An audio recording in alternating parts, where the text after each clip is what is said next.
I went to a gig recently. Who'd you listen to?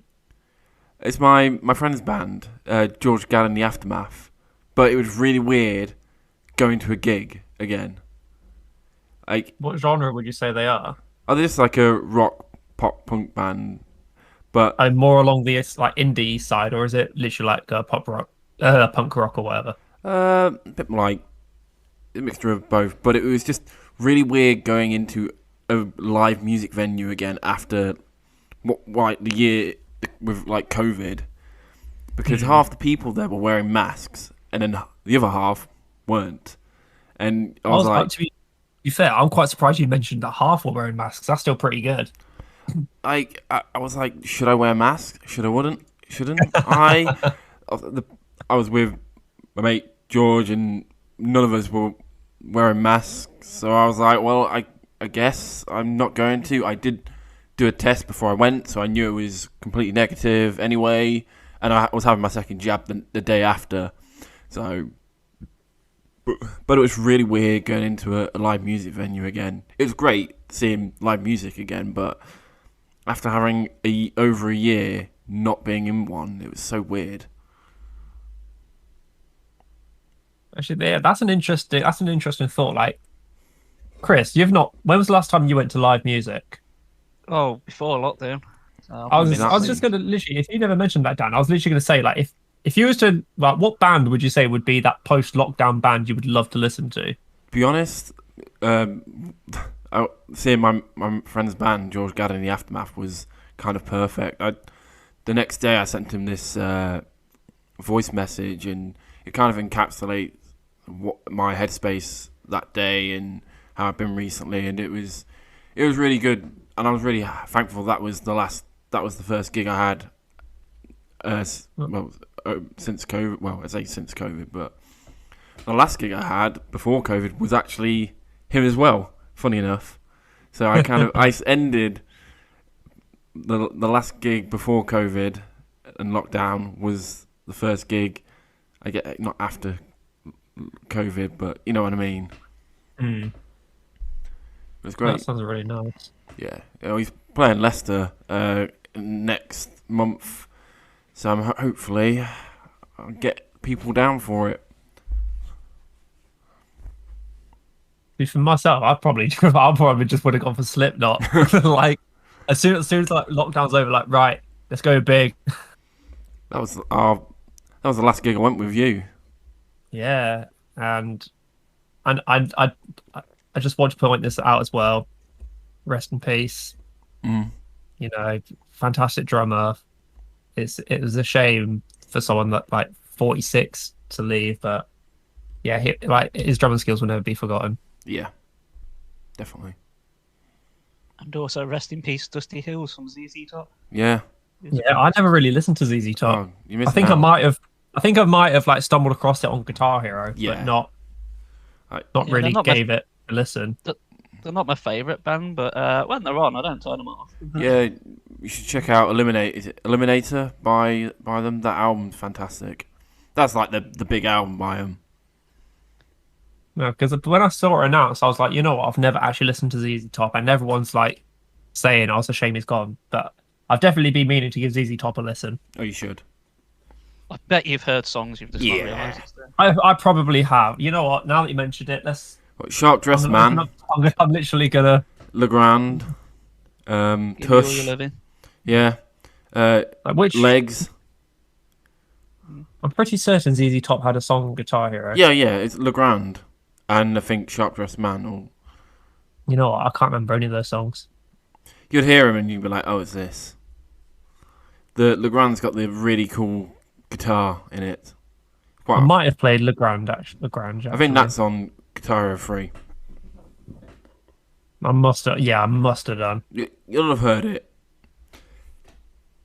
Yeah, the one little fun thing about ZZ Top is you got the two guys with big beards, and then the one guy without a beard. His surname is Beard. They're in Back to the Future 3. Hmm I've not seen Back to the Future. I'm so deprived when it comes to films. I'm sorry. Right.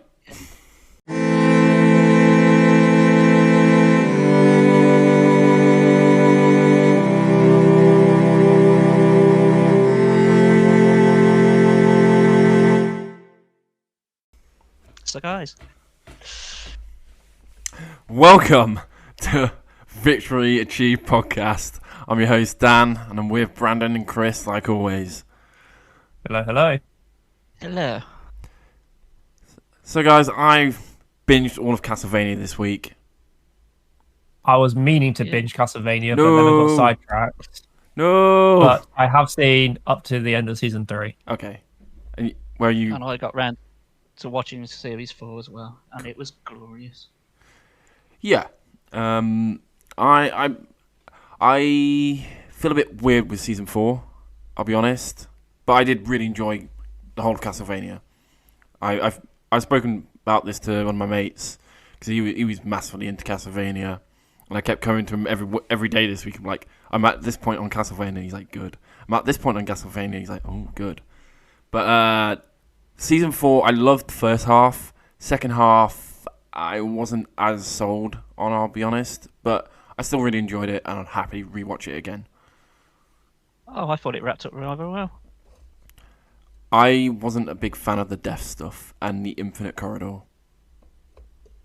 See what you mean. It was personal. It ties into the games quite well. Yeah, because I've not played the games, that probably feels a bit weird. If I played...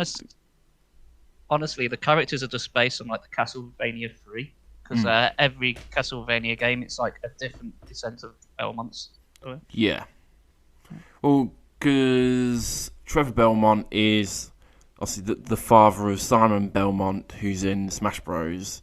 And then isn't Richter Belmont the son of Simon, who's also in Smash Bros? Have I got that right?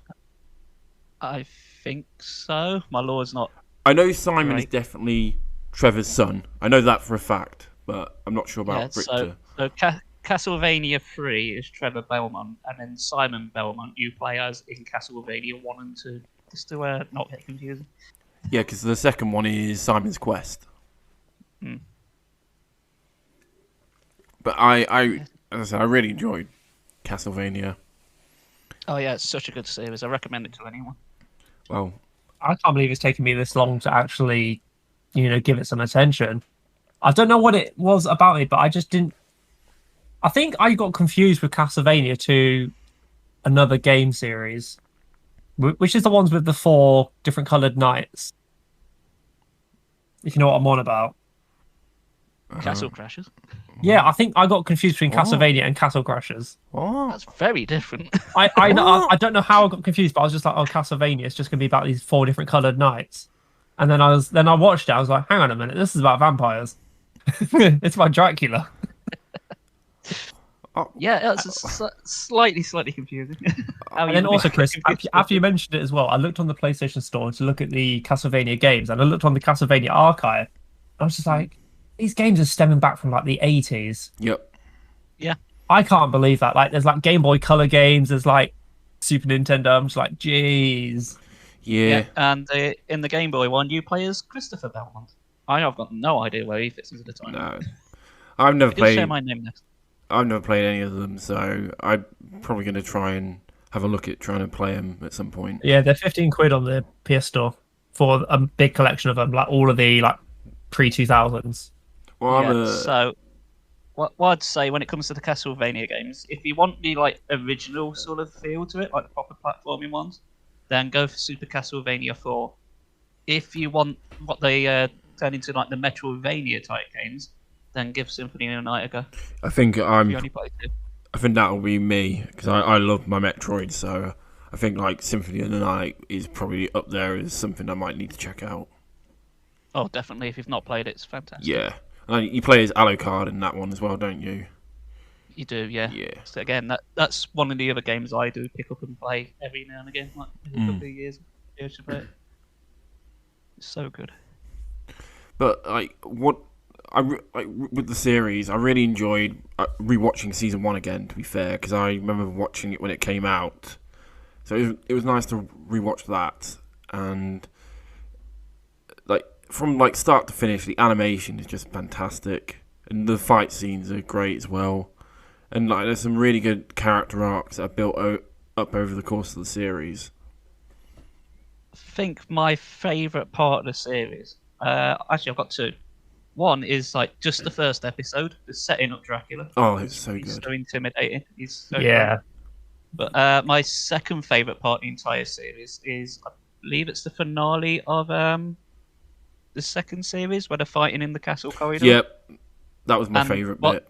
What's so good in that is it's got a song from the game, Very Bloody Tears, and it's got like a sort of rocket remix, and it just goes with it so well. I was like, oh, this is brilliant. I really liked the end of season 2. I loved that bit where they were all going to fight Dracula. I thought that was so good. Yeah, I know we've mentioned soundtracks a couple of times on this podcast, but the soundtrack to Castlevania is mind-blowing. Sit there. It's got such a large repertoire. I know a lot of people give it some like discredit for the fact that it's a Western anime, like it doesn't follow like traditional Japanese animation, but they've completely smashed it. Like they've done, it is so good. Yeah. How nice is it to have something based on a game that's not shit? I know that's a very rare thing because I've seen so many anime which are based on games, and you can tell it feels like a game, and it feels like, you know, there's not a lot in it. Whereas Castlevania, I could watch it and not know it's based on a game. Like it feels very like it's much like its own story. Yeah. No, Yeah. I thought it was so good, and as you say, like there's other things like even like the Mortal Kombat film, it was to a point kind of there, but it just still wasn't there, and the whole other video game media, TV shows, anime, films, they just haven't all been there. But Castlevania definitely hits the nail on the coffin, I think. Yeah, throughout the entire series, I was waiting for like one twist to happen, and it just didn't. So in the games, there's a character called Shaft, who like resurrects Dracula, and I thought that's who Isaac was gonna like turn out to be, like to tie into the games a bit more.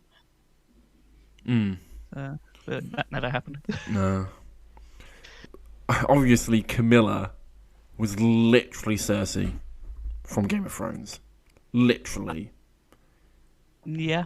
Literally. The only difference is Camilla can actually fight because she's a vampire, whereas Cersei gets scared over the White Walkers. Is it bad that I really like Lenore? I really like Lenore as well. I thought she had such a great character arc. Obviously, you've not finished it, Brandon, so... I know, but just the fact that when she was here we go. teasing and trying to, obviously, Hector. you know, poor Hector, there's just something about, she seems like such a of those vampires. She definitely feels like the most of an outcast, but there's just something about her. She's just so charming. Yeah. I don't think there's anyone in the cast you sort of actively dislike. No. Like, Camilla's Camilla. She's a bitch, but she's kind of got her reasons, even if, like, they try and, I think they do well with a lot of the characters. Like, even, like, Hector and Isaac. Hector and Isaac, yeah. They were really cool as well. I'll say, like, what the things they've done with Hector and Isaac, like, they're two people from the same, you know, space, but, like, just, like, heads and tails of the same coin. Yeah. Like, you got Isaac, who's completely loyal, Hector, who's easily swayed. It's you know, it's really cool to watch. And it's like you say, like Game of Thrones, like, we started, well, I wouldn't say it's like Game of Thrones, but, like, this has done it extremely well. Like, we started off with this quite linear story, and then as the characters break apart, it's like venturing out. Like, you'll have, like, an arc or, like, a little section of Isaac and what he's doing. Then we'll go back to Trevor, Cypher, and Alucard, like, what they've been getting up to. It's really good. It's not like a complete linear centered around one thing at a time. Like, the world building of it's been pretty good. Yeah. It's fantastic. I know what you mean, because it's kind of like up until the death of Dracula, it's all going towards there, and then as soon as Dracula dies, it just branches out into these characters are doing this, these characters are doing this, and it's a bit like the death of, like, Baratheon from Game of Thrones, or Joffrey, or what's he called? Not I was about to say Jon Stark. That's not right. You're on about Robb? Yeah, Robb Stark. It's like that. The other thing I found quite charming about it is, like, I was not expecting, you know, that comedic character input from Trevor, Alucard, and Cypher. Like, like the way they interact with each other. It's like, oh, you're fucking doing my heading, or you're doing like this. It's like, oh, it's so good just to watch the comment, especially because I've actually just seen the start of season 4, episode 1, and the fact like when Cypher starts swearing and Trevor's like, hang on a minute, you're different. You never used to curse. He's like, it's ever since I've been dealing with you, and it's like, oh, that was hilarious. And the most terrifying thing in Castlevania is what Cypher can do. She can ruin your beer. That scene is priceless. Oh, that was so good. I mean, my mate tagged my other friend in a meme of that scene last night, and I was just like, oh my gosh, that's hilarious. But one line doesn't mean anything in context, but it made me laugh, and I had to take a photo of it and put it on Facebook. So last year, when we were having like the toilet paper crisis, you couldn't get it for love of money. There's just a scene in Castlevania when one of the characters just goes, "What the fuck is toilet paper?" Is that vampire? Who is it? Yeah, is it the European English? Is it English or Russian? Oh, is it Godfrey? What's his name? No, I keep trying to say Godfrey. Probably because I haven't seen the apart from the 4 series which I just watched recently. I haven't rewatched the rest of it. So I can't quite remember. Yeah, I want to say yes. No, I thought like Godbrand, that's his name. Oh, Godbrand. Yeah. No, I knew I got the God bit right. It was just like Godfrey. No, that's Joffrey. Yeah. What was I going to say? Obviously, we have Richard Armitage is as Trevor Belmont. I didn't even realise he was from Leicester until this week. Yeah, I never realised that until you mentioned it as well. I was like, yeah, that's cool. The show's led by someone from Leicester. Funny enough, it's when you mentioned it as well. I obviously, once you get to know a character, you then go into like a Wikipedia page to see what other stuff they've done. And I was, quite moderately surprised at some of the stuff he's done as well. Yeah, well, the first thing I saw him in was I keep saying Sherlock. It's not Sherlock. It was Robin Hood all those years ago on the BBC. Yeah, and he was Thorin Oakenshield from The Hobbit. That's the one that really shocked me. That's funny because obviously he's like over 6 foot, and it's just like, I'm a Hobbit. It's fucking brilliant.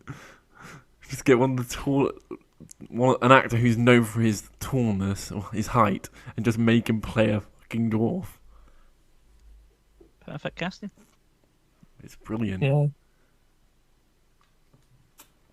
He plays it to a T though. Oh yeah. When he's going mad in Battle of Five Armies, even though that is like the worst one, he's still selling it. Yeah. He did a really good job in all the characters he's done for that. Sort of on that similar line, like, Chris, you've finished Skyward Sword.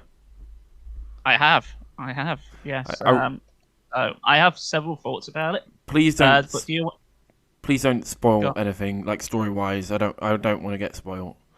No, don't worry. I'm not. Yeah, because I'm literally just about to go into the Thunderhead. So on my Wii, I'm a little bit further, but on the Switch, I'm just about to go into the Thunderhead. So I've beaten the Imprisoned for the first time. Okay, what I will say is I like the game, but it doesn't half feel padded out. I didn't feel the need to get all the heart containers. I got most of them, but I was just like, I've had enough now.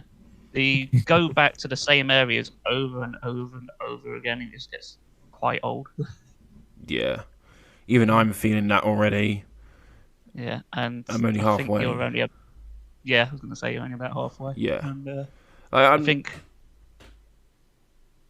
think you have to go to like each area for like a dungeon like 3 times a piece, and even then you've got to revisit them more if you want everything and want to do the side stuff. So you're constantly back and forth, back to the sky, back to the town, back to the land. You got to go to the Farron Woods. It's like, I've just been to the Farron Woods. But honestly, the game is great. I like the combat. It took a bit of getting used to, but it was fantastic. You've been playing it handheld. Yes, I was. Yeah. Yeah, I found it better that way. I was starting. I did start it with the motion controls, but I have now gone to handheld. I think the only thing I struggle with is using the shield in handheld and trying to do those finishing blows when you're fighting. Yes, I did struggle with like the finishing blows and like trying to do the spin move. Yeah. It just seemed to work as and when. So in order to do it in the game, like you toggle the analog stick up and down several times. But it seems to either do the move or just move your sword up and down. Yeah. Otherwise, I'm actually finding it really easy to play in handheld. I saw like a few reviews saying, "Oh, the handheld mode, but I'm finding it really easy. And I think if I wasn't playing it in handheld, I wouldn't be as far as I am now." Yeah. Well, I don't think it was a hard game at all. I got one game over the entire playthrough, and that was right near the beginning, like the first fight with Gurhim. Yeah. Because it like really like says, okay, you thought you were getting good at this game, right? Okay, let's see if you've actually mastered the sword controls. I switched to motion controls when I did that fight. Did you? Yeah. Yes. Again, it felt like sometimes what I was doing seemed to hit him, and other times it didn't, and I didn't quite work out a proper game plan as such. Yeah. I was just sort of like waggling nearly at random. Somehow I won. It was like, yay. But yeah, I got better at it as it went on. No, it's been really nice to come back to it after all these years, and hopefully I actually want to finish it, because I've never finished it. I still don't know how it ends, and it's one of those Zelda games that, because I don't know how it ends, I'm really intrigued. I don't know if, compared to other ones, I don't think the story probably holds up like Ocarina of Time. Ocarina of Time is just ridiculously in depth with its story, and I'm sure Skyward Sword is nothing like Ocarina, but I'm very interested to see how it all ends.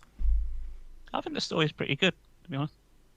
Skyward Sword. I'm not saying it's bad. I'm just saying compared to something like Ocarina or Majora's Mask, those two are just on a different level. Yeah, I would say though, for most part of the Zelda thing, you don't really play it for the story because it's nearly always the same. It's like the same formula as like Mario. It's like, yeah, oh, there's Princess Zelda, go and save her. Oh, okay then. Yeah. But I have now finished all the Zelda titles now, all the mainline ones. Yeah. And I'd probably rank it somewhere in the middle. Yeah. I can see for people who played it on like the Wii U and the Wii, I can see why people didn't finish it. Because as I said, it feels a bit padded out by like the last third. And if you're playing it with motion controls, I think everyone just get tired of it. Yeah. Physically as well as mentally. So, not more waggling. Just finish the damn game. Did you think did you enjoy like the bosses and all that and the dungeons? Yeah, if anything, I could have done with more bosses. It didn't feel like there was that many, and they do recycle a couple. It's like half a game. Yeah, so I've got Ancient Cistern next as the next dungeon, so I also got that boss, which is really cool. Yeah, the Ancient Cistern's a pretty damn good dungeon. Yeah. It's not my favourite one though. My favourite out of the lot is one called the Sand Ship. Yeah, that's where I am on the Wii. So I know you get the bow. Other than that, I don't know anything else. Yeah. Well, it's not like... I think what I like about it is it's not like a massive sprawling dungeon. None of them It's are. just like pirate ship size. It's like it's not overly massive. And you don't go like back and forth all the time or sort of loop around or anything. Yeah. I think it's just neatly, tightly designed. Yeah. I'm looking forward to actually taking it on soon. Hope maybe this week, maybe not. Who knows? I'm looking forward to just carrying on with the game and the story because I really want to see how it all ends. One of Brandon's and our friend, he's playing it as well, and I kept going. I'm at this point. He's like, slow down. Oh my gosh. I've only just got back from work. I haven't even done this. I'm like, yep, now I'm here. It's like, oh my gosh. Yeah, so I played it in a funny way. Like I put a lot of hours into it when I first got it, and I had like a break for a couple of days, and then like put like another like 4 or 5 hours into it. Then I had like a break for a day, rinse repeat until I could. I didn't like play it continuously like every day. You'll have to have a go out, get it, Brandon. I was going to say, it's funny you mentioned it because this week I went to try and look for Breath of the Wild. Oof, yeah. I want to get started on that. But obviously I went into CEX, couldn't find it, but I did actually manage to pick up a DVD. And this is going to be very off topic, but I think, Chris, you might actually appreciate my choice of DVD. I picked up a DVD called Red Cliff instead. Now, if anyone's so if anyone out there has been a fan of the Dynasty Warriors series, oh right, you will happen to know a very, very famous battle called the Battle of Chibi. Oh yes, and it is a film dedicated to that battle, and it is freaking insane. I love that film to bits. It is so good. That is probably one of my favorite like Chinese action films ever made. It was so good. I was just about to say I've never heard of it. You what? I mean, like, obviously you've played the Dynasty Warriors game, so haven't you? I've only really played the first one. No couple. I think you played the one which is Tekken, basically. I think I know it more than Chris, Brandon. Oh, okay. We've spoken about Dynasty Warriors before, like over stuff. Because I've played 4, 6, and 6 Empires, 4 Empires, and then I've played. I've also got Hyrule Warriors as well. Yeah, I've played 2, 3, 4, 4 Empires, 5, 5 Empires, 6, 6 Empires, 7, 8, and then 9. But I want to give number 9 another crack because it is completely different to the previous installments. It's an open world. It's open world, and the map is huge. Okay. So to put it in perspective, think of how Dynasty Warriors is a hack and slash, but imagine a map on the scale of like the modern Assassin's Creed games, and like trying to, because how like the story goes about, it's so difficult to. Because a lot of the stuff that happens in the game is, time based. So, like, say for example, a certain battle will happen at 1804 AD, like for the rebellion. But trying to be at a specific moment in time when an event happens is how you get the story out of it. So I find that very, very challenging. Like if you want to relive and go through the actions of the story. Right. Yeah, so that's what I managed to pick up instead of Breath of the Wild. You'll find Breath of the Wild soon. I went to Geek Retreat yesterday, and my friend's boyfriend brought his Switch and had Breath of the Wild. I don't think he was very far, and then someone was playing it, and they were like, "I'm trying to find the camera," and I went, "Well, you just do this quest," and they were like, "Oh, okay." I was like, "I've put over 100 hours in, so I know it's been a while since I actually tried to get the camera because it's one of the first things I did. But if you do this quest, you get the camera. There you go." And then they turned it off and went went to play A Link to the Past on a Game Boy Micro. Not saying that's a bad. Sorry, that console. A bad decision or not, because they went from a good game to another good game. It was just yeah. I think they were like, I'm stuck on Breath of the Wild. I'm gonna play A Link to the Past. I'm sorry, but the Game Boy Micro, that console. Oh my goodness! Please, can we not? They tried to re-release the GBA so many times. Yesterday was the first time I ever saw it. The Game Boy Micro, it's... I mean, I can understand the charms of it, but my God, did it flop. I think I would have preferred the SP over the Micro, to be honest with you. Yeah, 100%. I've got 2 SPs. I've got 1. I only got it I've got the Ruby and Sapphire Pokemon. I've just got a blue one. I just had the metallic silver one. I bought it a couple years back because I never had an SP as a kid. I had a normal GBA, and I wanted an SP, so I bought one off eBay for cheap. It's a console half the size of a phone for playing like the Game Boy Advance games, the screen resolution is so small, you'll give yourself cataracts trying to play it. And obviously, it's quite bright as well. Like the Game Boy Micro display is very, very bright for something that small. And I don't quite know how they managed to put any battery power into it, to be frank with you. That was the style at the time, though. Everyone wanted the small phones. Like, the smaller, the better. I'm surprised neither of you had the Game Boy SP, like with the tribal design on it. Remember that? Oh, I don't think I was. yes. Oh yes. That I think that's the one I had. 2000. Yeah, I literally think that's the one I had. It was a grey with the tribal. Yep. Yeah, same on mobile phones as well. Everyone had tribal stuff. Oh my gosh. I never had a tribal mobile phone. Yeah. Don't worry, none of us were getting tribal tattoos. I was going to say, because like, if we're on the topic of mobile phones, like, Apart from the my ones that we progression, got. I was going to say, my progression from like mobile phones was Nokia. Then it went to this black phone, which was a sliding one where you can, you can slide the screen halfway up the phone, and then you'll be able to see the buttons. So that was my second phone. Then I had a BlackBerry, good old BBM days, and then I went to iPhone, and then here we are now. Oh, remember when flip phones were like the height of Oh, technology? actually, no, now that you mentioned it, I miss flip phones. Yeah. Oh, when they were doing Star Trek, though, when we got them, I was like, it's the future. You just Not flip to get better than this. yeah, you flip them open, you like beam me up, Scotty. Yeah. Okay. Perfect.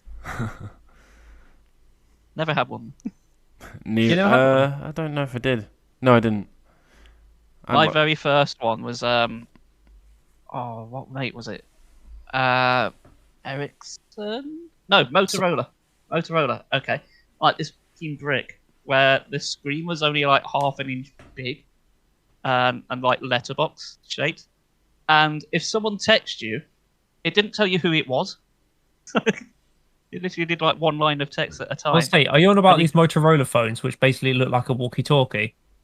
Yeah, pretty much. That was my first mobile. I'm just looking at them now. You could only fit like 20 contacts in it in the memory as well. And if you had like, I think any more than 15 texts, you sort of had to delete them. You just couldn't store them. They had no memory whatsoever. It was crap. Pay as you go as well. Never do that again. How did I used to survive on pay as you go? Oh, who knows? I was on it for a time. Never now. As I say, I think it just tended to be something that we used to just have as a kid. You still have it now, but people don't really do it. The old, Yeah. I can't text my mate because I haven't got enough credit on me phone. No. Days gone by. Now I just shove 30 quid a month on it. I was saying, 'cause it used to be the days like you'd have to text the phone provider to ask how much credit have I got, Yeah. and then like you'd send a text and you'd be like, okay, now how much credit have I got? God, don't we take Messenger for granted now? We can just do it for free. Oh no, that is Yeah. so mad. Yeah. Like, I used to think, right, we didn't text my mates that much because it cost us like 20p. So anytime we... don't even get So started every- on how much it costs to send a picture. Oh god. Now it's just like, here's 50 memes. Enjoy. Yeah, so when you sent a text message, you like try to squeeze as much information into it as you possibly could to get you 20p's worth. Yeah, you And have it those always 160 characters. It always used to irritate me when people were like responded with just like a simple like okay. It's like, where's the rest of the text? You've always wasted 20p. Get your money's worth out of it. Tell me about your day. Just tell me. So I've played a bit more Pokemon Unite recently. I know, Chris, but all I'm going to really say is I've been playing with a guy who I've been going to Warhammer recently. So me and him, at Warhammer one week, he was like, "Does anyone have a Switch? Does anyone play Pokemon Go?" And someone went, "Oh, Dan plays it." And next day, he was like, "Oh, do you play Pokemon Unite?" I don't know why I just said Pokemon Go, but Pokemon Unite. And I was like, "Yeah, how do you know?" He's like, "Oh yeah, someone told me." So we've been playing a few games online every couple of days recently, and we've been pretty good players together, and it's been fun. That's all I wanted to say about Pokemon Unite. What has everyone else been playing recently? I've still been trying to battle through Dark Chronicles, and I have just found out that there's another mini game within the game Here we go. which is very, very difficult because every level has a medal system where you can do a time limit to get a medal. There'll be like a handicap to get yourself a medal. So say for example, it could be, you can only kill monsters using your left-hand weapon, for example. There's another mini game to get a medal where you can catch a particular size fish. Okay, I thought, okay, that's fair enough because you need fishing experience. But the other mini game which has been added in for the medals is a game called Sfida, which is golf. Oh. And trying to golf on a map which is of a similar structure to the Mystery Dungeon series is very, very difficult. And it is so challenging because it's got a system where you've got a red and a blue ball, and your hole where you have to get it in is either a red or a blue portal. And you have to have the red ball to go through the blue portal and vice versa. And the ball will change color if it comes into contact with the surface. So say, for example, if you hit the ball, it won't change color, but if it bounces, it will change color. So not only have you got to do it within a certain number of hits, if you go off the map, you have to go back to where you hit it from. If you're not the right color when you go for the portal, it won't activate. So it's just so challenging. And I've literally spent a week trying to get through the first area of playing golf, and I just can't do it. Oh dear. Do you need to do it for the story? Not really for the story, but you get some really, really nice rewards from it, like resurrection powders. You can get level up powders. Okay. You can get gems to level up your weapon. So if you're good at it, it's worth doing. It's similar to like from Final Fantasy. The one from Final Fantasy X. The sport. Blitzball. Yeah, it's like Blitzball in a way. It's a mini game where you can get stuff, or like the Chocobos from Final Fantasy IX. Yeah.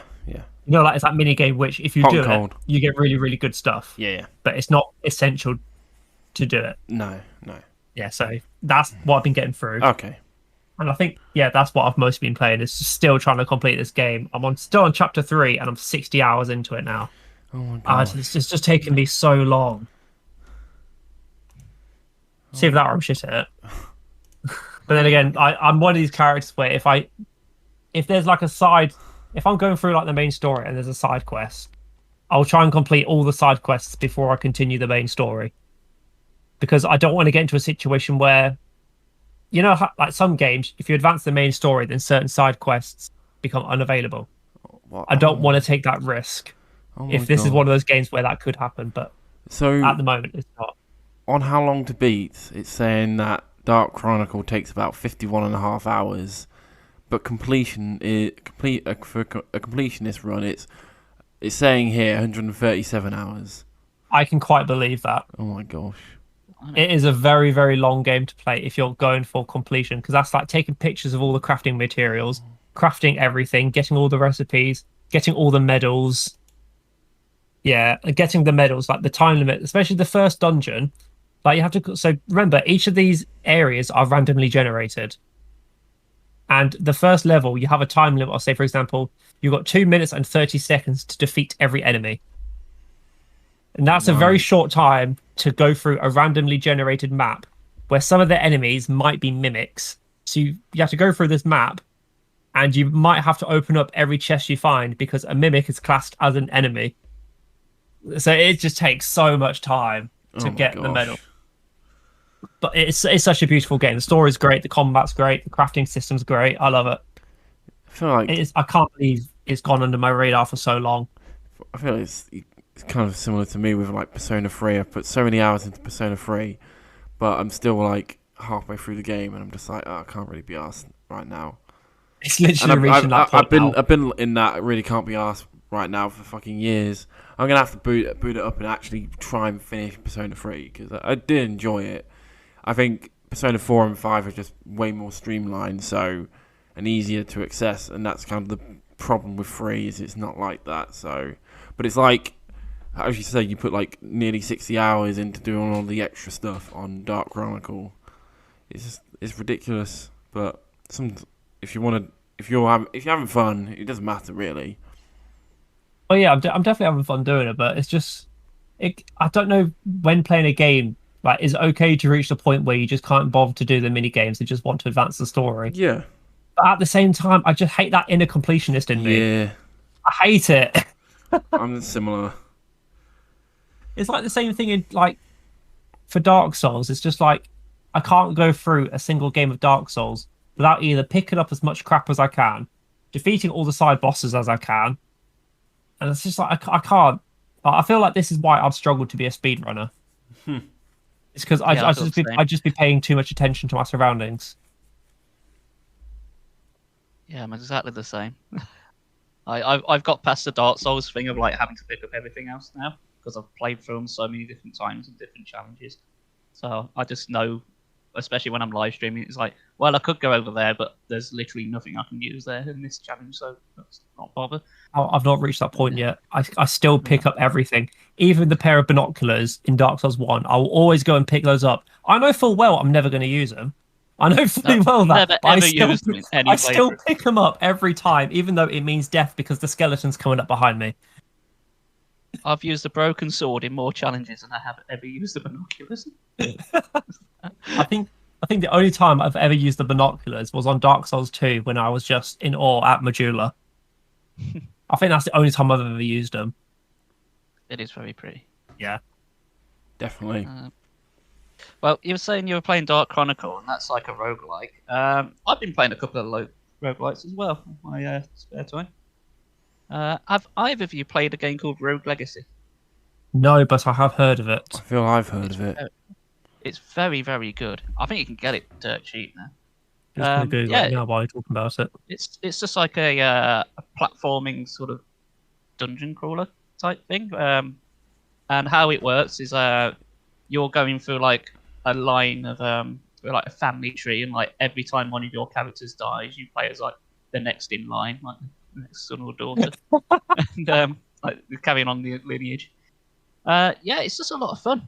It's the platforming's tight. Combat's fairly basic, bit Castlevania-esque actually, but a bit more not so stiff.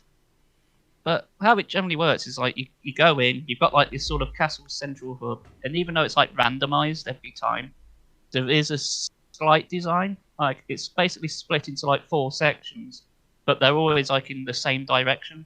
So you got like one area to the right, one to the top, and one below, give or take. And then you like do all 4 areas, and then you get the final boss.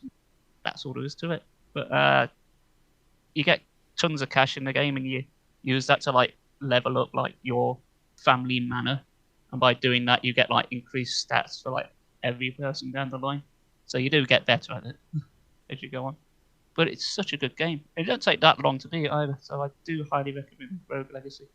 I'll say I've just looked at some screenshots of it, and have you heard of the game called Hollow Knight?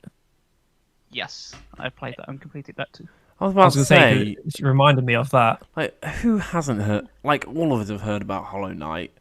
I've got Hollow Knight. I've had a bad experience with Hollow Knight. I played Hollow Knight.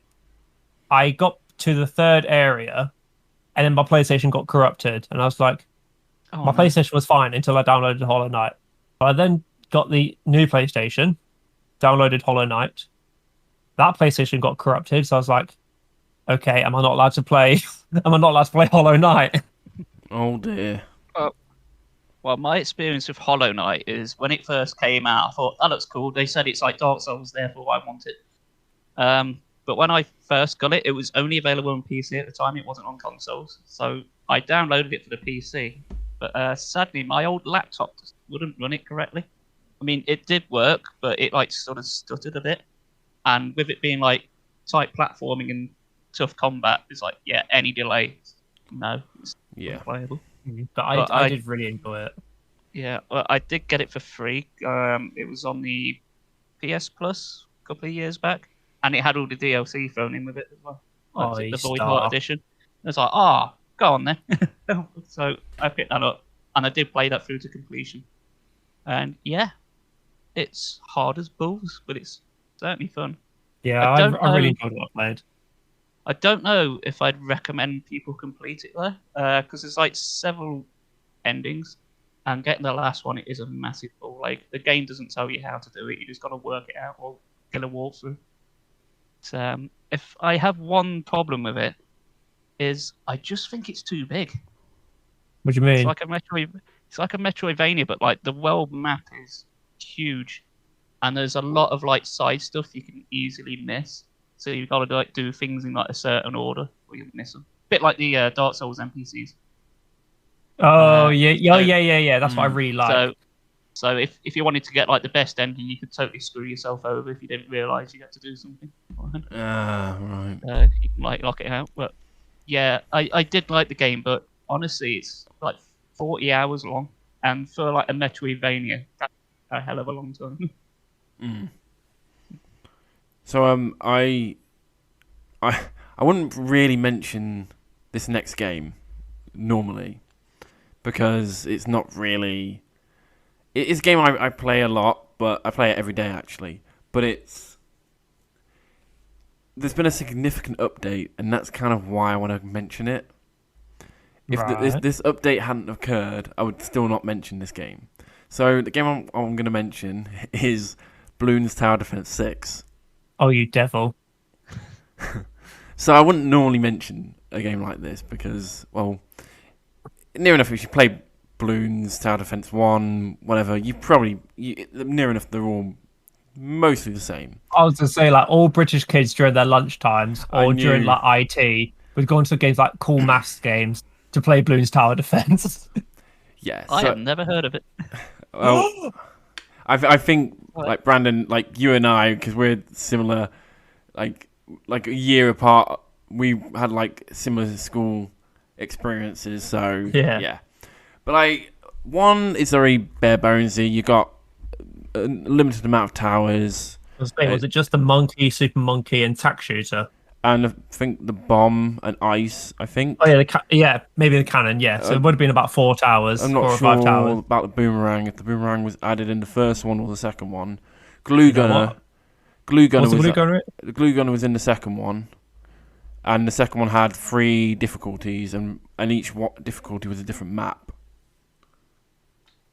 I'm just going on to the Bloons Tower Defense fandom now. And then the third game had a whole lot of different maps, and there was you could upgrade your towers far more, and stuff. And then it was the fourth one was where things became more interesting. So definitely from Bloons Tower Defense 4 onwards, they've really started to branch out. So the first 3 are more similar in some ways, and from 4 onwards, it's changed. So from 4 onwards, you level up your towers, but you still upgrade them. Like, you got to buy the upgrade, but you've got to level them up by using those towers. So the higher level they are, you can then get the higher upgrades. And 4, I can't. It's been a while since I've been on 4. I can't remember a whole load on 4 for some reason, but I played so much on 5, and with 5 they added a whole load of new towers, and each tower had their own little building, and you could upgrade a whole load of stuff. Like you can make the blimps, the Moab balloons, like weaker. You could do a whole load, get more money. There was a whole load of things you could upgrade. And obviously now the latest one is 6, and I've been playing that for over a year now, and I nearly put 300 hours into it. Holy crap! I love it. It's the game I've played the most on my Steam. Really? Yeah. Oh wow! And what they've done, like in 6, they've taken everything that was great about 5, and in the first maybe 50 or so hours, I wasn't sure if 6 was better than 5. Now I think it is, but it's a bit different. I think 5 you could cheese quite a lot of stuff. With 6 you can still cheese stuff, but now they've got certain modes which are definitely more skill based, and it's kind of nice that they've gone to that kind of like original feel on like the first 3, where it was a bit more skill based of if I put this tower here and then this, and so with 6 is a bit more like that now. But the reason why I'm mentioning Bloons Tower Defense 6 is I've had a latest update.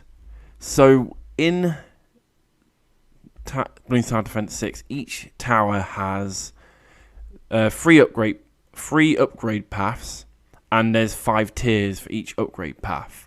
So, for example, the Dart Monkey, the first upgrade path is like the catapult path. The second one is like the big, strong dart monkey path, where he can transform into a super monkey. And the bottom path is like a crossbow path. And you got 5 tiers. But the new update has added a 6th tier to the dart monkey and the boomerang monkey. And it's really interesting because you get this by having one of each tier 5 tower. So if you have a tier 5 top path tier 5 dart monkey, a middle path tier 5 dart monkey, and a bottom path tier 5 dart monkey, you can then combine them to make a tier 6 tower. And it's really interesting. And it's like stupidly overpowered as well. It's been really cool. And then you have a tower made out of monkeys. Yeah, Awesome. They've also added like a boss kind of balloon mode, and I did manage to do it the first time. I can't believe I did, but it was ridiculous. But that's been really fun. Like, they've had boss balloon battles in the past, but they've been a bit mixed. But this new one was really cool, where when it got to like the big balloon rounds, it would all change. The boss would appear, and you'd have to fight the boss, and it was really fun. So you had to fight the boss on top of all the normal rounds, and it was ridiculous, but it was really fun. Like, did you ever play Bloons Tower Defense Battles? I played. Yeah, I did. I did play a couple hours. I thought it was all right. I was gonna say, I think of any of the Bloons games, I think that's the one I've sunk the most hours into. I know they're bringing out the second one at some point. Are they? Yeah. Oh, for goodness sake! There goes my iPad time. Yeah, they're bringing out the second one at some point. I didn't dislike battles, but I think, I don't know. I think the battle aspect was a bit. I don't know. It didn't really do it for me. I think it was interesting. I don't know what it was about. I just really liked it because it was like there was. Well, to be fair, there was like 3 or 4 different strategies you could do. You could do the Rainbow Rush, where you just send out like a crap load of rainbow balloons. You could have saved up until like round 40 odd when you could send out Moabs. Oh yeah. Or you could have done like send out the BFBs or then the ZOMGs. Yeah. Those would tend to be the strategies, and it's because obviously you had to bring in like a pre-selected deck of towers which you could use. I thought it was really clever because obviously if you're against someone who wants to rush, obviously if you bruise or outplay the long run, then you win. Yeah, I like I said, I put a couple of hours in, but I think the normal Bloons Tower Defense games are more for me. But yep, the new update, Tier 6 towers, I think they'll be bringing out more. I'm looking forward to seeing what they bring out, and it's a great game to waste a lot of time and have a lot of fun. I was going to say, because you mentioned in the Tier 6 towers, I can't imagine how ridiculously powerful Tier 6 Super Monkeys will be. Oh my gosh. Tier 5 Super Monkeys are ridiculous. I'll say, I can just remember from Bloons Tower Defense Battles, like, either the Sun God Temple or the one that looks like the Terminator. I thought they were ridiculously powerful as is. Robo Monkey. And they're, but like in terms of tiers, they're only Tier 4. Yeah. Like, from that logic. So I just can't imagine, like, how on crack they're going to be if you had to, like, fuse, like, Sun God Temples together. Yeah. It's going to be interesting. If there's anything worth mentioning, I'll update you in a future episode. Oh, wait, no. Now that I remember it, they are Tier 5s, actually, because it goes Dart Monkey, Laser Monkey, Plasma Monkey, then it goes to Sun God, and then it goes to the Temple. Okay, yeah, so it is Tier 5 then. Yeah, I'm just remembering now, because at the time there was a couple of YouTubers I used to watch, Molt and Masteroff. They used to play a lot of Bloons, so I used to follow them all the time for those. Mm. Oh, and Super John Bombo as well. I've been watching a lot of him recently. He's really fun. Yeah, back in the days when he used to do the blue, I think it must have been Bloons Tower Defense 5 or 4, which was which was the ones that I started off playing by myself on my tablet. Can't remember which one of the two it was. Well, there is another game I've been playing recently. Well, I played it the other week. No, it was last Sunday actually. I did mention it quickly in our chat, guys, that I was going to play it, but I smashed it out in one session, and it's a game called If Found. And how did you find it? Insert dad joke here. I was going to say that crap. Ooh. I was going to say something there, and then I was like, I'm just not going to say that on the podcast. Anyway, right. So If Found is a visual novel, so it's not like gameplay is nothing crazy. The day before I played it, I was in a weird headspace, so I'm not going to really say what happened, but it kind of was really. The game kind of was kind of nice therapy in some ways to how I was feeling in my head, and the gameplay is it's like you're going through a notebook and you're rubbing out everything. So you'll read what's been written and then you'll rub it out, and it's kind of a bit like, is it catharsis? Is that the word? Mm-hmm. Yeah, it's like a release of like getting rid of bad memories or something similar to that. And the story of If Found, it's kind of like there's like kind of two timelines, because like there's a sci-fi timeline and then the normal timeline. So and they both like coincide. So it's all about LGBTQ people in Ireland in the 90s. So just after I think it's set in 1993, when in Ireland they had a law for LGBTQ, I think. So it's set just around then, and like what the main character is trans, and there's another character who's non-binary. There's another character who's a lesbian, and it's really interesting the way it's been done, and it's really has really good representation. And I'm a straight male man, but I thought it was fantastic. The representation was incredible. I really felt for the characters, and I played it on a kind of in a headspace I kind of needed to, being like rubbing out your past, and it was really good. And the soundtrack's amazing as well. Everything comes back to soundtracks. Oh yeah. Yeah. I'll say, aside from If Found, have you ever played other visual novel games? I've played a couple. I was about to say, not many. I think there's been a couple like walking simulators, like What Remains of Edith Finch, which I love so much.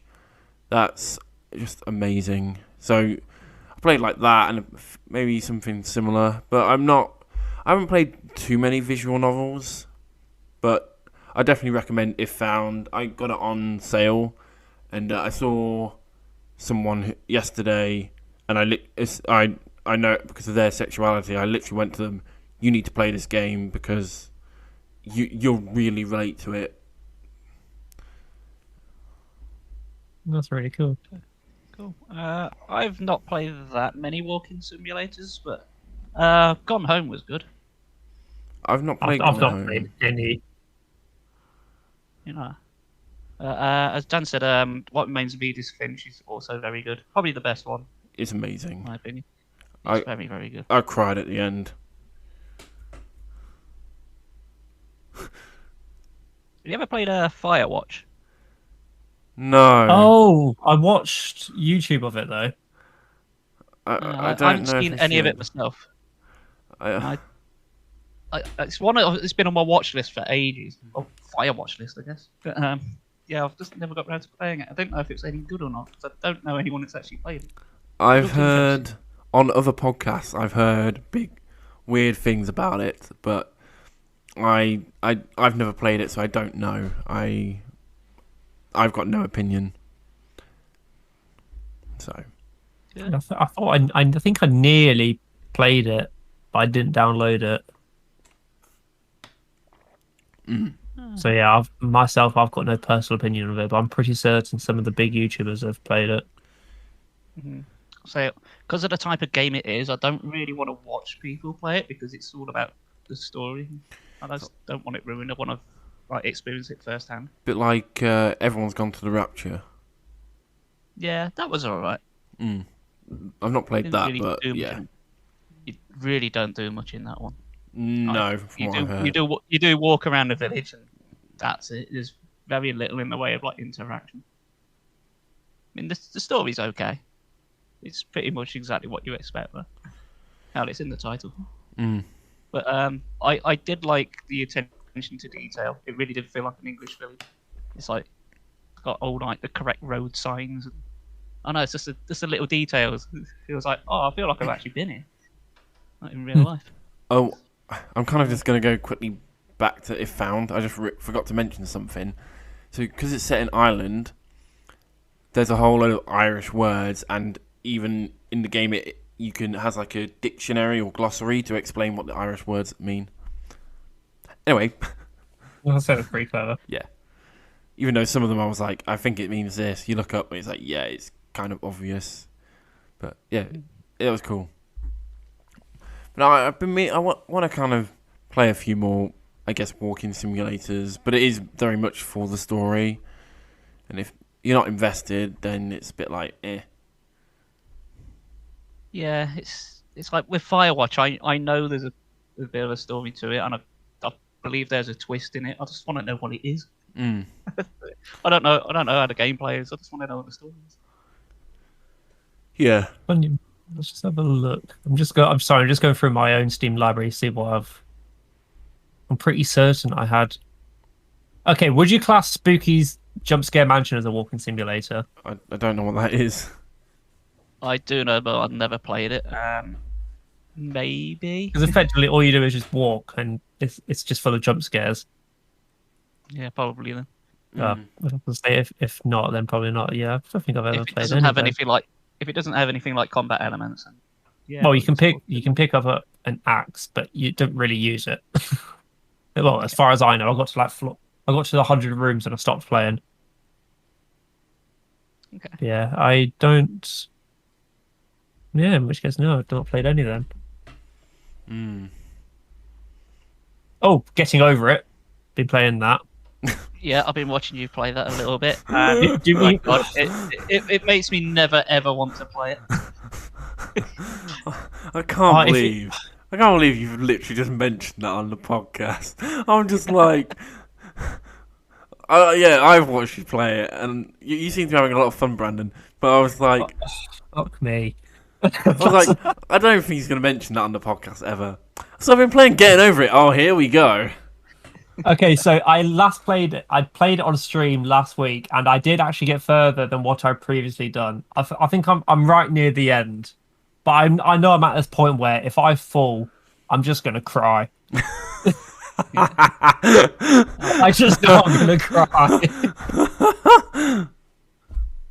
But yeah, if any of you, so if anyone who doesn't know what Getting Over It is what many describe as a rage simulator. It's a platformer where it punishes you quite severely for if you make mistakes. So basically, you're a guy in a cauldron, and all you've got is a hatchet, and you have to use the hatchet to lever yourself over obstacles and basically get over it, as in get over this obstacle course. And along the way, you'll have this narrator who's also the game developer called Bennett Foddy,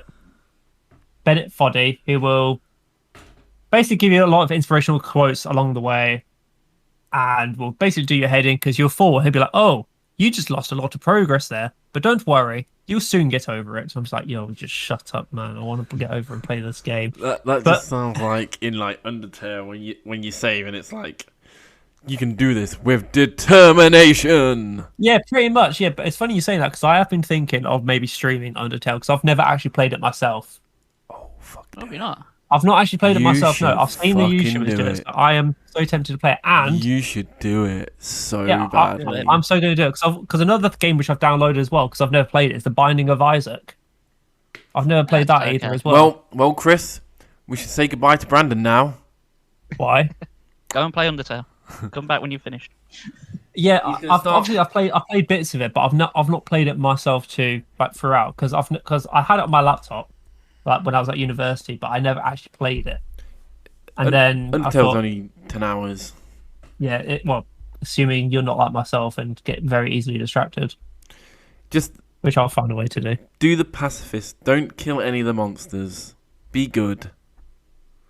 See, that's what I was planning on going for. I was going to go for a pacifist for my first round. Yeah, because you can And then do. murder everything on my second playthrough. Because do the pacifist, because you'll get the base ending where you fight Flowery, and then you can get the true ending, and then you can do the No Mercy run. Yeah, I was going to do. That's the order I was going to do it in. They Yeah, to be genocide honest, / no Mercy.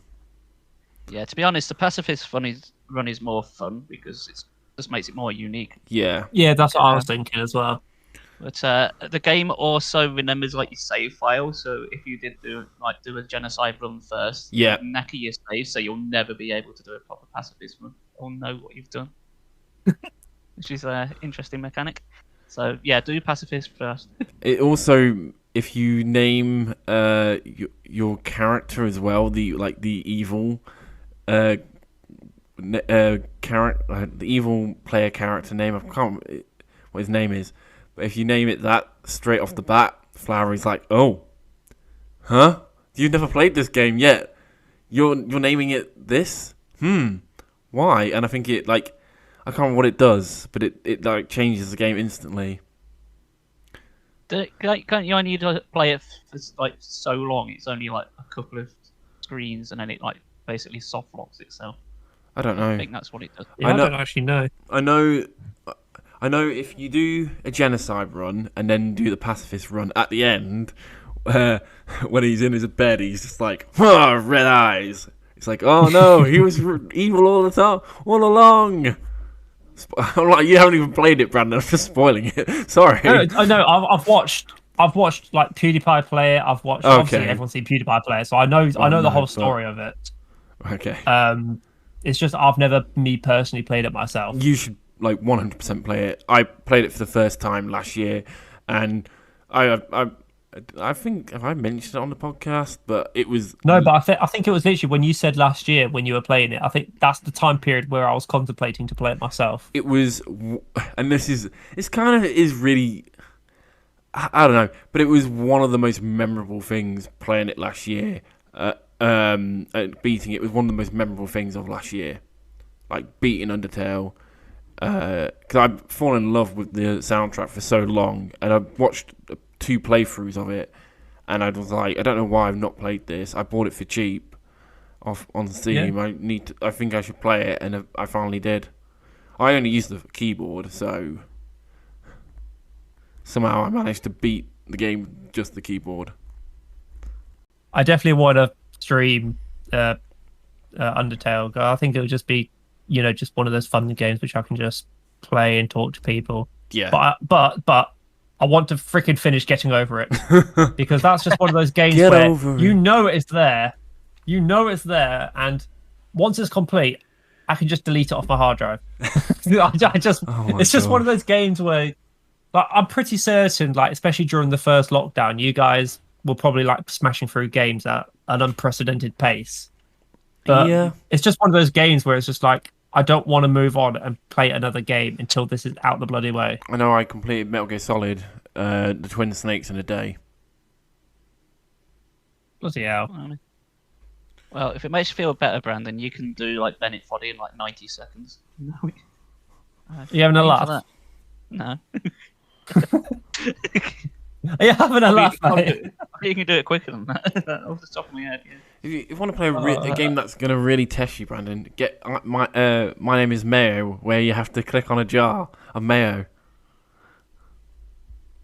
And that's it. That's Yeah. like just a click again. That is all it is. You can get it on your PS4. And you can just by clicking the jar of mayo, you can get all the trophies. There's an easy platinum for you. See, I think this says a lot about me. I don't know what Bloons Tower Defense is, but I do know what Mayo is. And I've never heard of it. I only know it because I used to watch these PlayStation videos, and they were like, "Here's a game where you get an easy platinum," and I was like, "The fact that you'd know that is kind of funny." Yeah, I think that's why I've seen it as well. Yeah. Oh. I kind of back to last week. They have actually put Jackass 3 on Netflix now, so I'm now actually watching Jackass 3. So the final film, I can finally watch it, and then I'm gonna rewatch. I can rewatch Jackass 3, and I can rewatch the TV shows ready for Jackass Forever. I was going to say, is there a place where we can watch the original TV shows? Nah, unless you torrent them, it will just be you can buy them on Amazon Prime. So I'll say, so we need to get a computer STD. If you want. Just about to say, if you're gonna watch the Jackass films, I think they come off on the 14th for like 6 days from there. So. Oh really? Yeah. Yeah, I noticed it as well. Yeah. I put on the first Jackass film as well because we were talking about it last time. Yeah. So funny. Brandon, have you noticed that there is a new Bleach chapter out?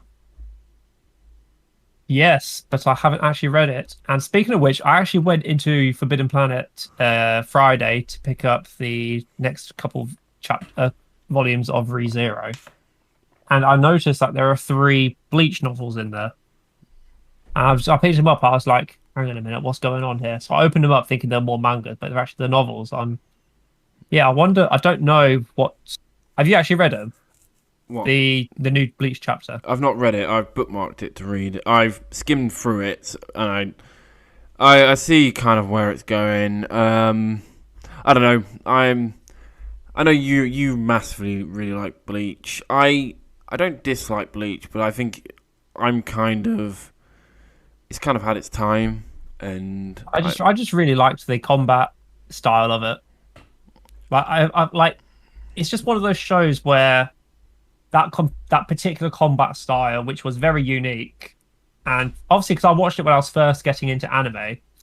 So like I remember I watched Naruto, I watched Bleach. I went into Google and I was just like, what anime is there like Bleach? Because I was just so obsessed with this fact that, okay, you've got a sword, you can go into Shikai form where you can awaken the sword, and then there's a Bankai form. I thought that was absolutely amazing. So I wanted more anime like that, and you know, I think that's what mainly drew me in, was just that the combat style of it. Yeah. On a kind of another anime note, they've just released the trailer for the new JoJo's Part 6, so I'm hype for that. I know. I saw that pop up on the Facebook group chat, and I was just like, I've still not even watched JoJo at all. Well, you need to change that. I keep saying this, but every time an anime season starts, I just get drawn into this loop of like, okay, I want to try and watch no more than 10. And 10 seems like a lot. But Brandon, like even right now, I've got like 13 on my Crunchyroll list. Oh my I've got god. 6 on my other tablet. I'm just like, fuck's sake. Right. I'm terrible. Oh, I just dear. watch everything, or near enough everything. Sometimes I wonder how you have the time. I think it's because I've got this really strange routine, which I absolutely love to bits. I wouldn't change this for the world. Like when I wake up in the morning, say for example, I wake up at 5:30. Brandon's daily routine. I will. What's that? Brandon's daily routine. Yeah, this is no. Okay, yeah, right. Spoiler alert: this is my daily routine. Life At in 5:30, I will wake up. From 5:30 till 6, I will have a cup of tea and watch an episode of anime. Okay, so times that by 5. Okay, because that's Monday to Friday I do that. Okay, so that's 5 episodes I can watch there. And then get ready for work, go to work, finish work. I've now, on the way to work, I will read. On the way home from work, I will either read or watch 2 episodes of an anime, which is what I've been doing for the past month. I've been watching 2 episodes of anime on my way home. So that's 3 episodes of anime per day I've been watching just in regards to work. At night, when I'm in bed, I watch anything from 2+ episodes of anime. So we're looking at, 5 episodes of anime per day, per working day, which I get through. So that's how I'm able to keep it up. And if I do that every day, yeah, that's basically how I've been doing that for about 4 years. What you could have done was been like, I'm gonna have a break from anime for 2 days and just say it's all Castlevania. Or, I did that. If it's something like that, I'll watch that during the day, not at my time periods. Yeah. What was you gonna say, Chris? Instead of playing anime, you could just get up and play Getting Over It with Edit Body Order. Oh, shut the fuck up. There you go. You'll hopefully beat it. No, I save that for moments on Twitch because I need people there to motivate me. Get over motivate, you can do it. Because I mean, you've seen my sound alerts. I've got like sad music. I've got Keck W. I've got things like, but then obviously I've also got like the Demon Slayer music, which people can redeem, and that hypes me up. But obviously, I get so hyped, I end up failing. I'll just say, be very, very careful with music because you quite easily get copyright strikes if you. I haven't had any. I have one. Well, actually, I had one with when I was streaming the Jedi Fallen Order because of the in-game music. It's like, oh, what the fuck can I do about that? It's in the game. I can't mute the game. But, yeah, EA got all pissy about that, so I got one for that. So, So speaking of Twitch, do the copyright strikes stay with you forever, or say for example, can you like delete the offending VOD? I'm not 100% sure. I don't have one now. I think they last for so long, but I think it depends if you're a repeat offender because it's like a sort of 3 times you're out. Yeah. Deal. Same as YouTube, I believe. But yeah, but just be careful. That's all I'll say when it comes to music, especially on sound alerts. Because I didn't get one, but I did have another video muted because of my sound alerts, and I wasn't sure what it was. But then it told me it was. Oddly enough, it's one that's really popular, like the Star Wars Cantina music, again with Star Wars. But that's one of the first things on the sound alert things for you to download. It's like like a sort of suggestion. It's like on the front page. But yeah, I got flagged for that. So I got rid immediately. Yeah. I do feel like there's got to be some. It's going to be very hard, like 50 years down the line, where like almost every sound effect would have been made. So like what will happen 50 years down the line? Because like you won't be able to play anything because everything's been done. I've seen a few times like people on YouTube have been like copyright claims for like ownership of music. Even though it's the people playing the music, it's theirs.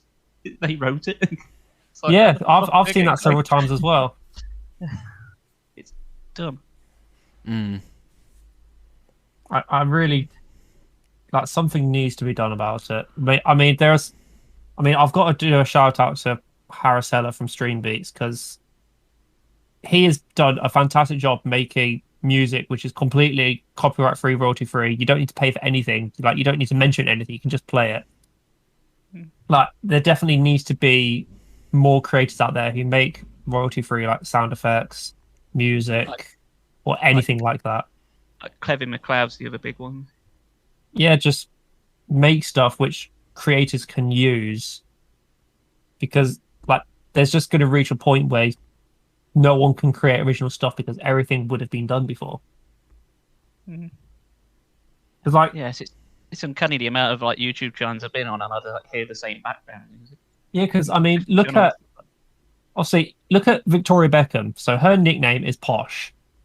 She tried to sue the Peterborough football grounds because they're called Posh. So she's tried to put a trademark over the name Posh. So Peterborough, who's for years and years and years have been called the Posh. So like, is there going to reach a point where we can't use certain words because people want to own that word? Oh, remember a few years ago when King tried to trademark the word candy, a Candy Crush game. Really? Really? No. Happened. Really, that happened. Look it up.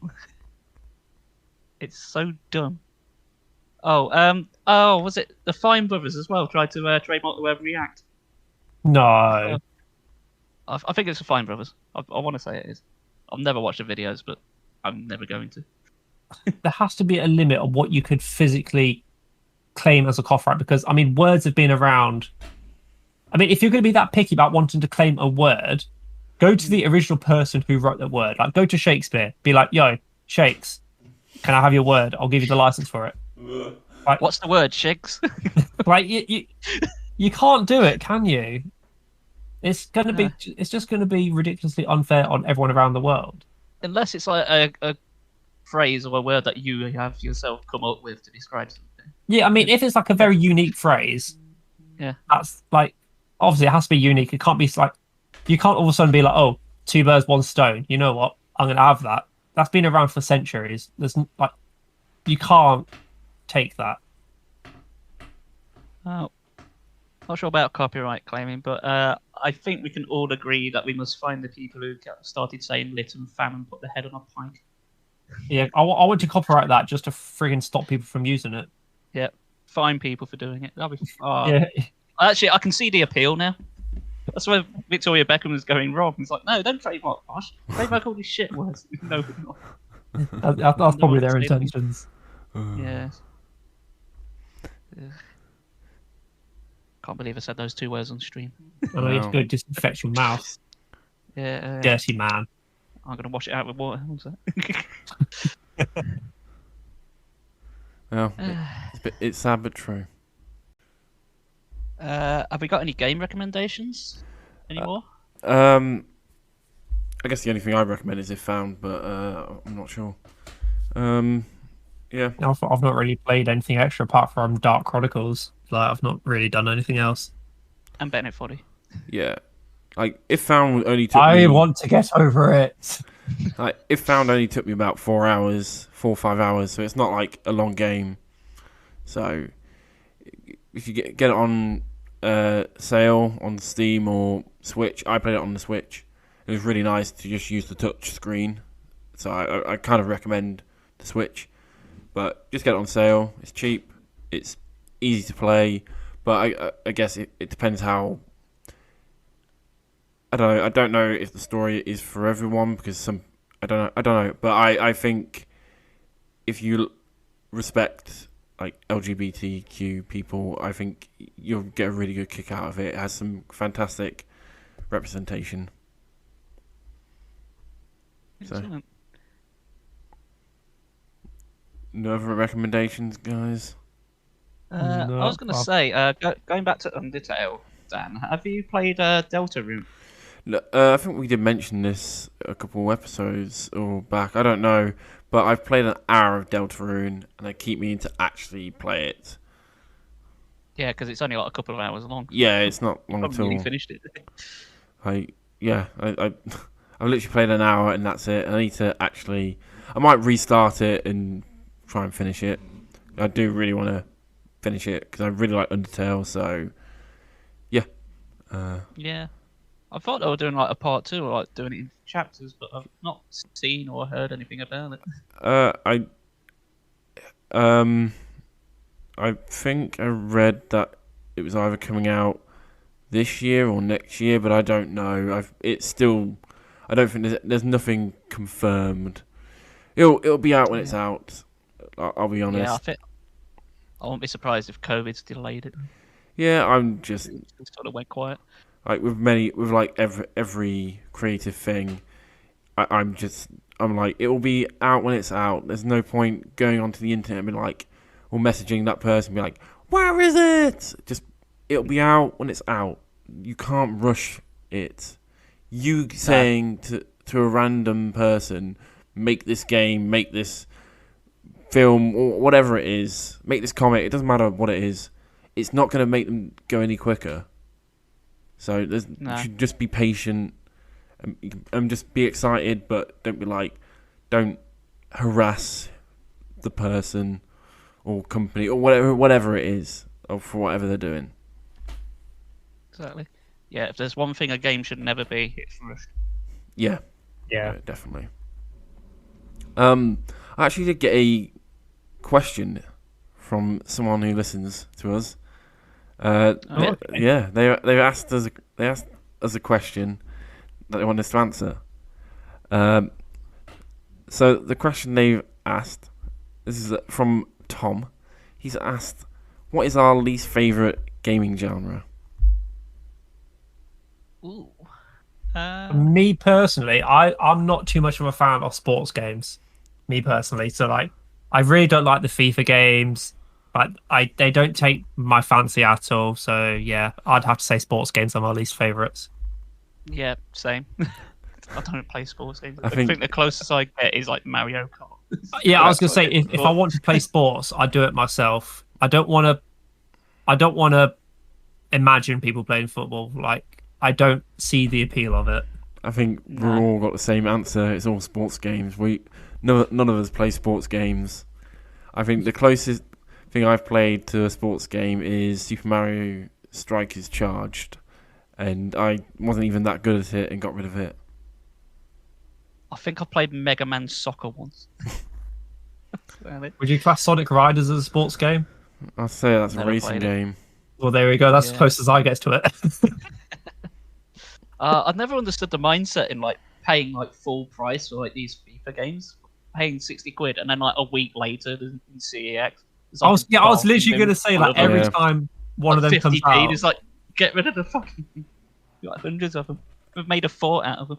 I would say, like, I think the only sports game which I probably have Oh my had gosh. any sort of feel for must have been like SmackDown versus Raw on like the PS2 or PS1 or whatever it was.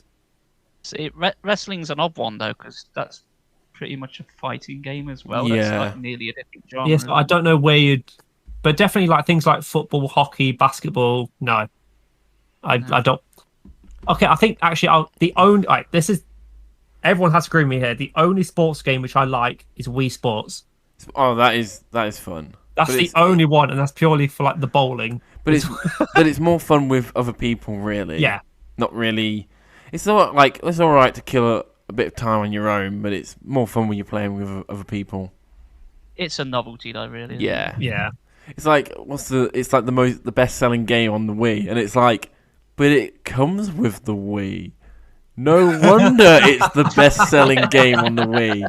You buy a Wii and it's like, here's Wii Sports. Oh, well there you go. You can't buy a Wii, or at least the early Wiis. You get Wii Sports with it. So You actively have to try harder to get a Wii without Wii Sports. like, however, like the last all the special Wiis or whatever. Later down the line, it's like, oh right, these ones don't have Wii Sports. There you go. Oh, it's like the old Mega Drive. It's like, oh, Sonic the Hedgehog's like one of the biggest selling games on the system. It's like, yeah, it's built into the console. You can't get it out. It's there. Yeah. You stuck. Yes. None of us are fans of sports games. There you go. Nah, don't understand Actually, them. There is one, but I hesitate to call it a sports game. One on the old Amiga called Speedball 2, which is kind of like American football, except it's like set in the future and you beat up other people. It is a sports game, I guess, but it's so out there. It's worth a play. About the just for the closest novelty. I've got to a football game is Blitzball in Final Fantasy X. I was literally thinking the same thing as well. Blitzball's probably the closest thing I've come to sport since I the put Wii. way too much time into Blitzball. Ridiculous. Oddly enough, that's the one thing I always ignore. I've only played for like Final Fantasy X twice, but I wasn't a fan of Blitzball. It comes around to it because at the start of this podcast, I was saying about me on Dark Chronicles playing golf, and I didn't like it. There you go. Like, it's anytime if there's a sports-based mini game in it, I'm just like, oh, really? Yep. Yeah. Okay. All right then. Random question. I'll pitch for you guys. What's your least favorite like game in a game or like mini game? In like akin to Blitzball. That is a frigging question indeed. I'm gonna have to try and think right now. It'd have to be something where you've got to do it, and Yeah, compulsory mini games. So okay, right. Here's a grand one. It's the fishing in Twilight Princess on the Wii, not on the GameCube or Wii U. On the Wii, It's I was that. about to say, what about the fishing in Ocarina of Time? That fucking Hylian Loach. It's like, Yeah, anyone be bothered? but on in Ocarina of Time, you don't need to do. You don't have. You can ignore all the fishing. The thing is Yeah, you can. with Twilight Princess is because of the Wii remote and how it plays, you have to catch 2 fish right at the beginning of the game, and it's really difficult. I've always found it really difficult, and I've made another save on Twilight Princess where you've caught both fish, and I saved there so I can skip it because it's so annoying. I know on the Wii U version they make it easier, but I've literally made a save so I don't have to do the fishing in the first part of the game. I was about to say, has there ever been a game that's done a fishing mini game that's actually good? They all seem really phoned in. Yeah, on like Free Houses, there's fishing. It's all right. It's kind of weird because it's just got like a meter, and you have to like time it, and it's really easy. It just varies in speed, but obviously you think, oh, I need to get like a perfect each time, and you do it, and you're like, yeah. But then the more you play, you realise I get different fish by failing. So you'll then start failing and getting OKs instead of perfects, and you'll get bads just so you can get different fish, and that's really weird. I know I didn't like the fishing in Persona 4. The fishing in Dark Chronicles isn't too bad. It's annoying because obviously it's a mini game. You have to get a specific size fish. But there's like, so on Dark Chronicles, there's like 4 or 5 different stats which you get for fishing. You got strength, resilience, flight, luck, and grip. Okay, and so strength is how easy it is for you to pull in bigger fish, which is, makes sense. Flight is how far you can cast out your rod. Resilience is how easy it is for your line to break. So the higher resilience is, the harder it is for your fishing line to break. Luck obviously increases the luck of you actually managing to get a bigger fish. And then we come to the stat called grip. What do you think this stat does for your fishing in the game? Holding onto your rod, which sounds wrong when I say it out loud. No, it is stupid. It's how well does your controller vibrate? Oh, there you go. Like, how much of a useless stat is that? But I mean, if we're saying that, what's the least best fishing mechanic? I think Animal Crossings does all right for fishing. You can fish in Call of Duty now. What? Yeah. Why? Why would you do that? Like I'm playing like zombies, and my mate's like, "Hey, you can fish now." We're like, "What?" Yeah, you can fish up more points. It's like, why is this a thing? It's when only you on... say fishing in Call of Duty, don't you most mean throwing a grenade into a pond? No. It's actual. It's on the zombies mode. Like, there's a new. It came out like really early this year, but there's a mode called Outbreak, and on Outbreak you can fish for stuff. And Outbreak's like a massive. It's like 5 ginormous maps where you switch between the 5. It was originally 3. Now it's like 5 or 6, I think, and you can fish on them. I was thinking, like, just in general, like any game that's got like a sort of fishing mechanic, like everyone I can think of, I just actively ignore. It's like, no, not bothered with that. Terraria's is pretty good. Terraria's is pretty good. Not played it. Because all you have to do, you just fish. You wait until your line moves, and then you just basically pull it up. Right? There's nothing you can do wrong, and you do it to farm like crafting materials. So, it's quite inoffensive. I think the only game with fishing in I don't mind all that much. It's just in Pokemon. I knew you were going to say that. Just wait for the exclamation mark. Tap out, yeah. Oh, it's Magikarp. Yeah. Don't diss yeah, that Magikarp. Hell yeah. If you get one of those on a Nuzlocke, he's like, oh yes, guaranteed. Like Pokemon Challenges bans Gyarados because it's way too OP. Wow. Unless you're very unlucky, like I've been a couple of times. Every time I'm thinking like every time I've tried one, and I'm doing one live tomorrow with Sword. Like, every time I get a magic art, because I think, yeah, dead easy to get. I can easily get one of those from like the town. So it's like a guarantee, like every run I can grab with myself a magic art. And then I'll have some really unfortunate luck. Like Zapdos will just wildly appear. Get it out right. And that's that. Do you know Like, what? fuck. Do you know what you're starting with? I don't know. I might leave it down to chat to decide. We If did it it were me, all I'd for the go with Grookey. I'll choose Sobble myself. We did it all Because for the Grookey. The Grookey. I've never ever chosen Score Bunny ever. I started with Skull I Bunny. hate it. Skull I Bunny's hate it. fantastic. Oh, it's always to do with football. No, thank you. No, it's sports related. We've decided we don't like sports. No. Well, you playing it. Yeah. Cool. Yeah, I was just literally about just to say as well. I'm still trying to think of an answer to Chris's question, but I just can't think of any games which stand out for annoying mini games. Like I said, we'll just the fishing one. we'll just do blanket fishing, shall we? just the, in general. The fishing in Twilight Princess. The fact it on the Wii, maybe not the GameCube and Wii U. Because I don't know, but definitely the Wii version. No, I hate it. I hate it. Fair enough. I can't really think of much right now. No, I feel like there was probably something in like Final Fantasy, but the Chocobo in Final Fantasy X. Oh no, I hate that. I can never do it. Where you gotta dodge everything and get like a 0-0 score. No, I hate that.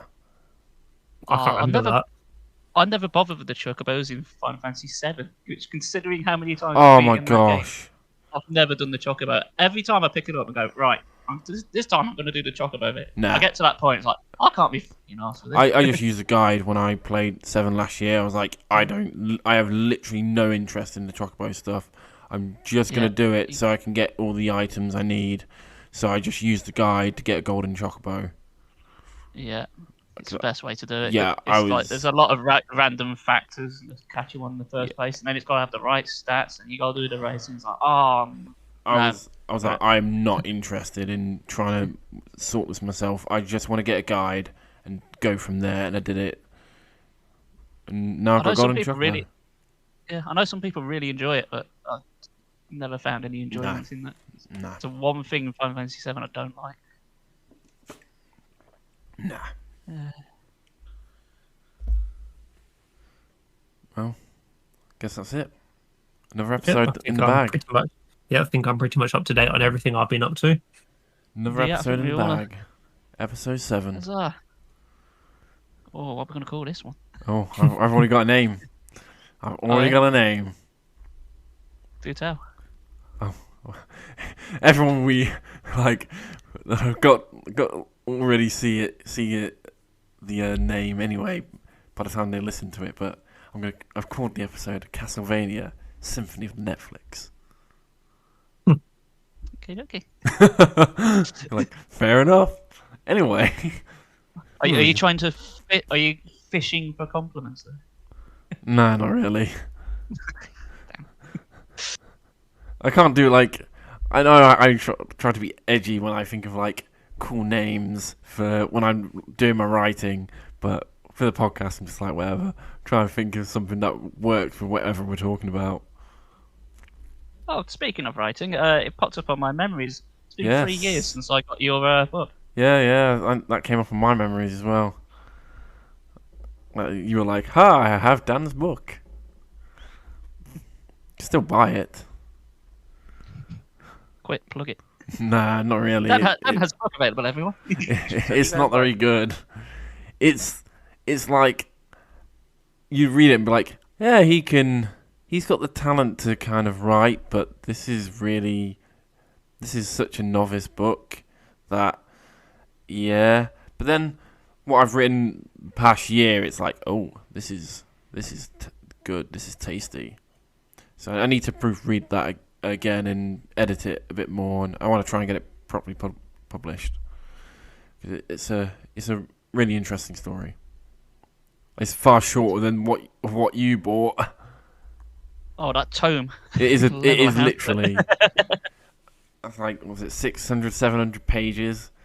And the It's one, ginormous. yeah, the one I finished last year is only like less than 200 pages. So that says it all.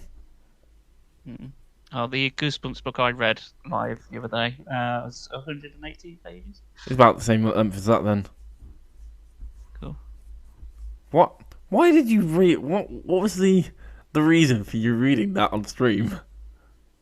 It's just something like we're on about in chat, like, and then some people thought it might be a good idea, so I set it as like a channel points goal.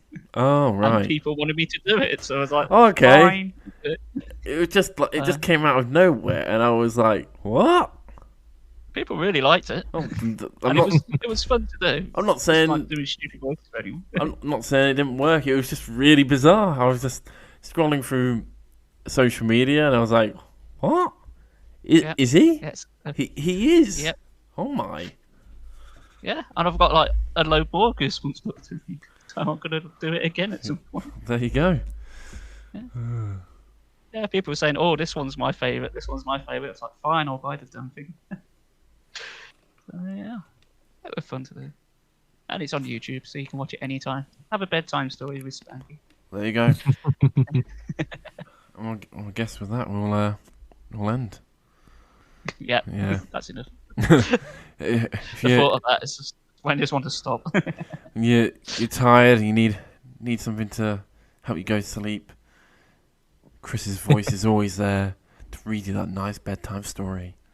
Goosebumps. Sweet, so sweet. Sleep sweetly, my child, as he will read you that story with his caressing voice and those harsh goosebumps prick you all over your body. I don't know where I'm going with this. And creepy ASMR. Oh God, no. Yeah, unfortunately, it has the opposite effect. If you put it on, you'll just never sleep again. It's a great cure for not having insomnia. Just before we say, I just want to say thank you to everyone who's listened recently. We've had a whole load more new listens. It's been really nice. Just want to say thank you. It means a lot to all three of us. Absolutely Yeah, does. absolute legends, all of you. Yeah, like over 50 plays on episode 1 now. It's fantastic. Amazing.